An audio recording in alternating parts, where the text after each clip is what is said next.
Well, welcome, friends. It's good to be with you for the last time, the last of our reflections on the life of King David. And by now, you will hopefully have read through my notes, which provide an outline of the story we're thinking about this week, David's affair with Bathsheba, which I think we can safely say is the great tragedy of his life, the great crisis, and a crisis for many other people besides. This is not a story that occurs right at the end of David's life. And yet, I think it's fair to say that this is the beginning of the end. It is pretty much all downhill from here. Of course, David does receive forgiveness from God after his affair, but still he cannot escape the consequences of what he has done. There are terrible divisions within his family and terrible things that happen, including rape and murder and divisions which spill over and divide the kingdom itself. So many lives are ruined as a consequence of this action. And in all of this, David comes across as a strangely remote figure, a man who seems to have lost all of his moral authority. There are times when it seems he's almost paralysed in the face of the crisis which is unfolding around him and within his family. Most of David's story is told in the books of 1st and 2nd Samuel, but it does spill over into the beginning of 1st Kings, and there are a number of telling details of the account that that book provides of the final days of his life. We're told that as he ages, David grows cold, and so his attendants send for a young woman who can lie beside him and keep him warm. And we're then told of how this beautiful woman called Abishag is found and she lies with him. But it's made clear to us that the king had no sexual relations with her. It's hard not to read those lines without thinking back to all that has gone before. This man, who at one time seemed to have women queuing up to sleep with him, has lost all of his vigour. It's also worth noting that with David about to die, it seems there will be another battle for the succession. And after some more intrigue, it is eventually Solomon who emerges as the new king, with Bathsheba playing her part to ensure that this is the case. She makes her move and makes sure that her boy is the one who will be guaranteed as David's successor. So by the end of his life, the woman who he sends for becomes the one who is calling the shots, appears to be dictating terms to him. So as we come to the end of our reflections on David, I just want to offer a couple of closing thoughts, and not just in 2 Samuel 11, but on his life in general. And as I've done on other weeks and as preachers have done down through the years, I'm going to offer these thoughts by way of making 3 points. What are the things that really come to mind for me as I look back on all of the material we've covered on David's life? Well, first of all, I want to say something about David and transparency. As I mentioned back in the first of these videos, one of the reasons I think we're drawn to David is because we know him not just as a warrior and a king, but also as a poet, a songwriter, with all of those psalms, 73 of the psalms attributed to him. And one of the most famous of those psalms is number 139. It begins with David speaking of how God has searched him and known him.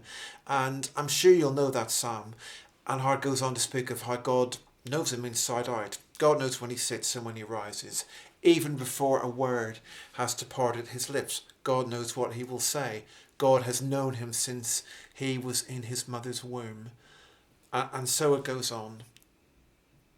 I've often thought that there is something slightly paradoxical about that psalm, because it speaks at length of how God is all knowing, how nothing can be hidden from God, and yet it finishes with a request that God would know him more. Search me, O God, and know my heart.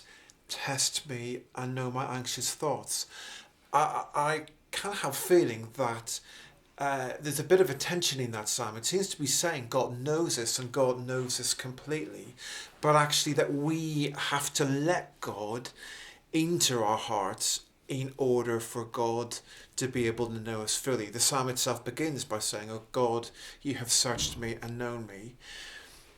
And I kind of have a feeling that there's something of a tension as well between the David we read of in this psalm and the David we read of in 1st and 2nd Samuel. Because so far as I can see from his actions, David was someone who compartmentalized. He seems to have kept God at arm's length when it came to certain aspects of his life, particularly his relationship with women. You might want to think back at the end of this series to the story we looked at right at the start of David's anointing. Do you remember how we were told there that God looks at the heart and not someone's appearance? And then we're also told how good looking David is. David was clearly a charismatic man. He's handsome, he's a prize fighter, he's a skilled musician. No wonder women threw themselves at his feet, and they did so. 1 Samuel 18, you find the women of Israel going around singing about how Saul has slain his thousands and David his tens of thousands. When the women of the country are going around singing David is 10 times better than Saul, it's bound to have something of an impact on David. But he comes across as a man who was just unrestrained in his sexual appetites, who seems to have used women, and eventually that caught up with him. So what can we learn from this? To what extent did David truly open himself to God in every aspect of his life? And yet I don't want to come across this week or in the other studies that we've had as being excessively harsh on David, because we can't deny that he was a man with many redeeming qualities. And this is the second point I want to make, that David was flawed, but he was also immensely gifted. He was clearly very brave and a gifted leader of men. He was somebody who people wanted to follow. He seems to have had charisma as well as audacity, chutzpah, as I described it a couple of weeks ago. He could see possibilities where others became defeatist. He was the man who eventually defeated the Philistines and brought peace in a military sense to Israel. And in all these ways, he was so different to Saul, who clearly was never really cut out to be king. He never rose to the occasion in the way David did. And then there's one other great quality of David that I think we need to acknowledge, that he did remain faithful to God. Key moments. The writer of 1st and 2nd Samuel reminds us of how David would inquire of the Lord. He sought God's guidance and what to do, and God works with him and God leads him. And again, there's a contrast with Saul, who failed to do so. When you look at David's life, it's striking that he never inquires of mediums like Saul did. There is no hint, never a trace of a hint, that he was tempted towards idolatry. So yes, he messed up at times, and yes, he sinned greatly, but he returns to God. When I think of David, I'm reminded of a very famous quotation by the Russian writer Alexander Solzhenitsyn. He spoke of the tendency we all have to put people into moral categories, to treat them as either heroes or villains. And then he said this, that the line separating good and evil passes not through states, nor between classes, nor between political parties either, but right through every human heart. Just think about that for a moment. The line separating good and evil passes through every human heart. I think he's right. And I think that line applies to David very well. And I think we have to be honest when we read David's story. We can't pretend away the wrong things he did. We have to be honest about his flaws, but we have to acknowledge as well that he had so many strengths. And this takes me on to my final point, which is just about how David was used by God in spite of his flaws, used very powerfully. John Goldingay, in that book I've mentioned several times through this series, Men Behaving Badly, wonderful book about David, makes a great point about all of this. He points out the fact that David was flawed, but how that was never a barrier to God using him, because everyone is flawed. We are all sinners. The only people God could ever work through were ones who never made mistakes. God wouldn't be able to work through anyone. How would God do anything in this world? And I hope that that's an encouragement to all of us, because we're all flawed. We've all made mistakes. Perhaps we have failed in ways that make us think God can never use us again. I can't come back from that.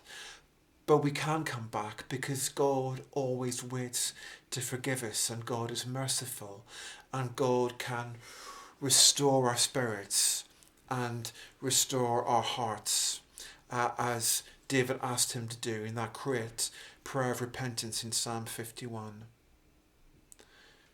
Just a final thought. Our reflections this week have focused on David's affair with Bathsheba. And as I mentioned earlier, Bathsheba does briefly reappear at the end of David's life.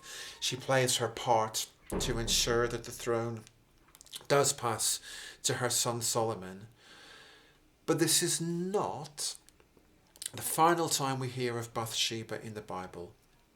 Even though she's not specifically named, we find a reference to her in Matthew 1, in the middle of the genealogy of Jesus. And this is what we read: that David was the father of Solomon, whose mother had been Uriah's wife. I find this a fascinating detail. There is no glossing over the horror of what has taken place, and yet we have this reminder that even in the midst of such terrible sin, God is moving forward his plans of redemption. The messianic line is being passed from one generation to the next. And this is what God does. This is what he is like. He is faithful to his promises. He is full of forgiveness, and he is endlessly creative. Even when we make mistakes, still he loves us, still he welcomes us back, and still he includes us in his good purposes for the world. Friends, thank you for joining me over these last couple of weeks. I hope you found these reflections useful, and that at least for some of us, they've helped us to see David in a new light. So it just remains for me to say goodbye and God bless.